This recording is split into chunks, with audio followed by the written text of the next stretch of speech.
Hanımlar merhabalar, hoş geldiniz kanalıma. Bugün sizinle harika, çok güzel bir papatya yapacağız. Ayrıca çok kolay, gerçekten sık iğne ve zincirle böyle çok güzel bir papatyanız oluyor. Bu papatyamızı ne amaçla kullanabiliriz derseniz eğer arkadaşlar şöyle motif yapabilirsiniz bu papatyalarımızla ve bu papatyamızı çocuklarınıza saç bandı yapabilirsiniz. Şöyle güzel düz bir zemin örüp ya da kumaş üzerine şu şekilde sırayla yerleştirirsiniz ve harika bir saç bandınız olur. Ayrıca da şimdi ben örnek olsun diye gösteriyorum. Havlularınızın üzerine şöyle dikebilirsiniz.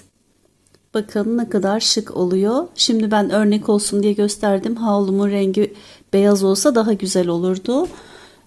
Ve arkadaşlar şimdi papatyamızı için neler gerekli onları size göstereyim. Ben şu amigurumi yapılan iplerle yapıyorum bu papatyamızı. Yani birkaç ip denedim. En son buna karar verdim. Önce denediğim bir papatyayı da göstermek istiyorum. Bunu da patik ipiyle ördüm. Patik ipiyle örünce böyle tüylü tüylü oldu. Ama yine de kullanılabilir. Örneğin yastık, kırlent veya minder tarzı bir şey yapacaksanız böyle motif halinde veya çanta yapabilirsiniz. Onun için de bu patik ipi kullanılabilir. Gerçekten çok sağlam bir ip patik ipi. Ama patik ipi kullanırken şu tüylerinden rahatsız olursanız şu mutfak çakmağım benim çok cici, o da sarı denk geldi böyle. Şu şekilde yakıyoruz çakmağımızı ve böyle gezdiriyoruz. Gezdirerek şu tüylerini yakmış oluyoruz. Şöyle yakamadım tam çakmağımı ama böyle gezdirince bu tüyler yanıyor. Çok da fazla tutmayın, sonra motif de yanıyor, kararıyor biraz yani. Evet arkadaşlar, şimdi ipimden bahsettim. Tığım da şu eski tığlardan. Şurada 8 yazıyor. Şurada da 1.25 yazıyor. Ben bu eski tığlara alışkın olduğum için hep bununla örüyorum. Siz hangi tığla kolay örebiliyorsanız onunla örün. Bunun ucu biraz ince olduğu için hoşuma gidiyor. İpe takılmadan örebiliyorum. Ayrıca şunu da söyleyeyim hemen motife başlamadan. Şurası 10 zincirden oluşuyor. 10 zincirden yaptığınız zaman papatyanız böyle güzel minik oluyor. 15 zincirden yapınca da şöyle büyüyecek bir papatyanız oluyor. Yani bakın farkına, ister büyük ister küçük, isterseniz 8 zincirden yapıp daha da minik bir papatya olabilir. Böyle gördüğünüz gibi istediğiniz kadar büyütebilirsiniz. Şimdi arkadaşlar geçelim papatyamızın nasıl yapıldığına. Evet arkadaşlar, papatyamızı başlamak için şu göbek kısmını oluşturmak için sarı ipimizle başlıyorum örmeye. Şöyle güzelce dolayalım. İlk zincirimizi saymıyoruz. Ona gelip bağlayacağız. Bunun haricinde 6 tane zincir çekiyorum. 1, 2, 3, 4, 5 ve 6. 6 zincirimizi İlk başlangıç yerimize birleştiriyoruz. Şöyle birleştirdik. Sonra şu ipimizi şöyle arkaya geçiriyorum ve bir zincir çekiyorum. Bir zincirden sonra burayı 11 kez sık iğne ile dolduracağız. Hemen ilk sık iğnemizi yapalım. 1 2 3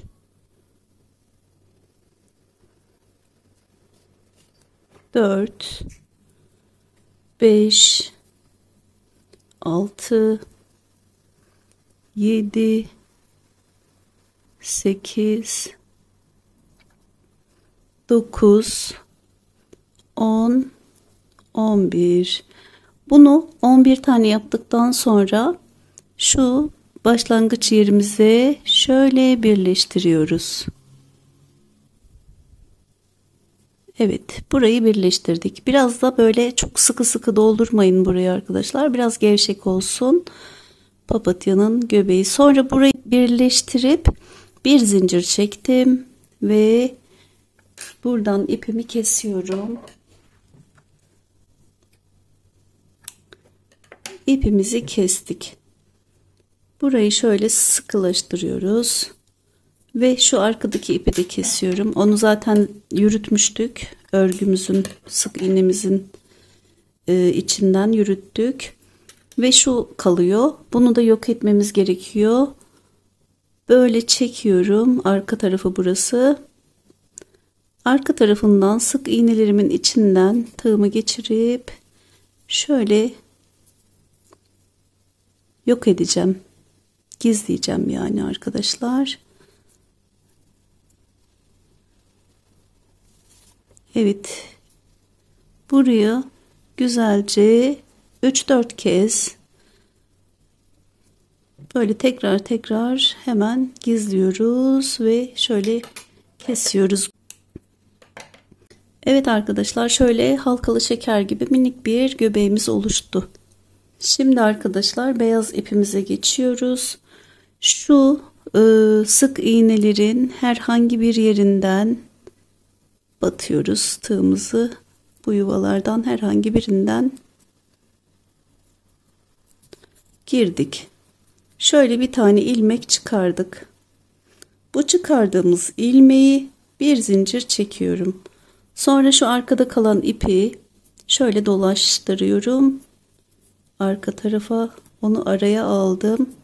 Bir kez daha dolaştırdık ve bir kez daha dolaştırdık. Buradan sökülmemesi gerekiyor. Evet, şimdi 3 zincir çektik. Toplamda 10 zincirimiz olacaktı.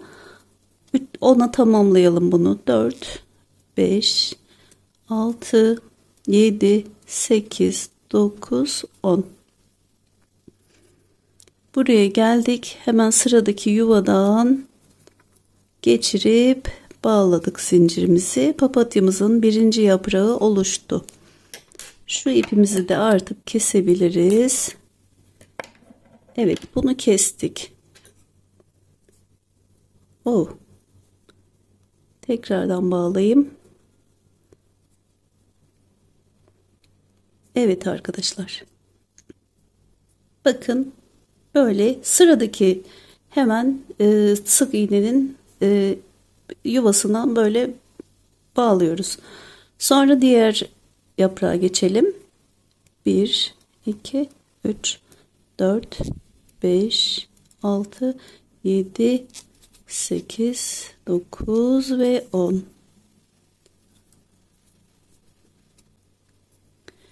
Evet arkadaşlar, buradaki bulunan 12 tane yuvanın içine toplamda 12 tane papatya yaprağı yapacağız. 11 sık iğne yapmıştık. Bağladığımız yerle birlikte 12 yuva oluştu bize.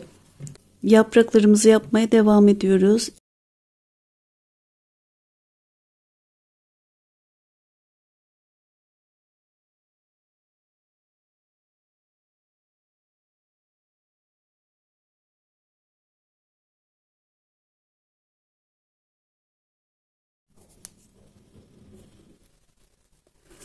Evet, 2 tane daha yapınca bitecek arkadaşlar. 4, 5, 6, 7, 8, 9, 10.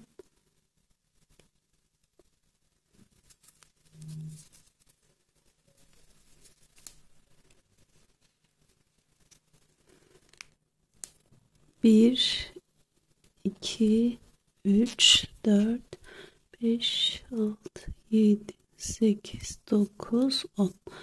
En son yaptığımızı ilk başladığımızın dibinden batıyoruz.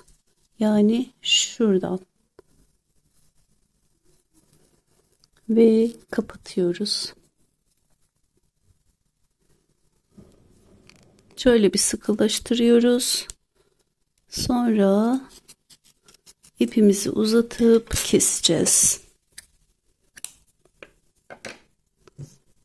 Evet. Güzelce papatyamız oldu.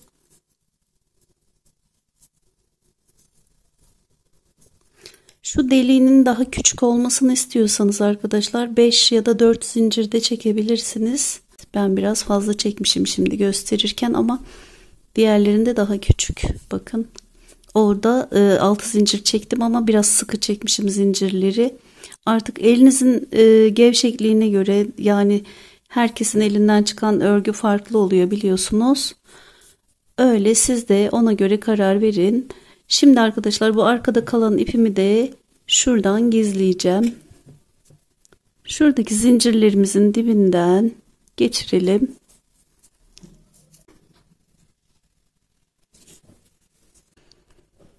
Bu koton ipler katlı olduğu için o katlarından ayıracağız şimdi. Bağlayacağız. Bir tane de şu sarının içinden geçireyim. Çok yukarıda kalmasın. Arkadaşlar şurada 4 kat ipimiz. İkisini ayırdım ipimizin. Başka bir yerden yine şöyle çekiyorum. Bu ikisini tekrar bir araya getirip bağlıyorum. Bağladığım zaman daha sağlam olacak. Evet, şimdi kesiyoruz. Ve arkası da önü de güzel oldu. Biraz da ütü bastırabilirsiniz isterseniz. Daha düzgün dursun isterseniz. Gördüğünüz gibi minik ve cici papatyamız bitti. Çok da güzel oldu. Bundan sonraki videomda da şöyle bu papatyamızı nasıl motif haline getireceğiz onu göstereceğim arkadaşlar. İzlerseniz sevinirim. Şimdilik Allah'a emanet olun.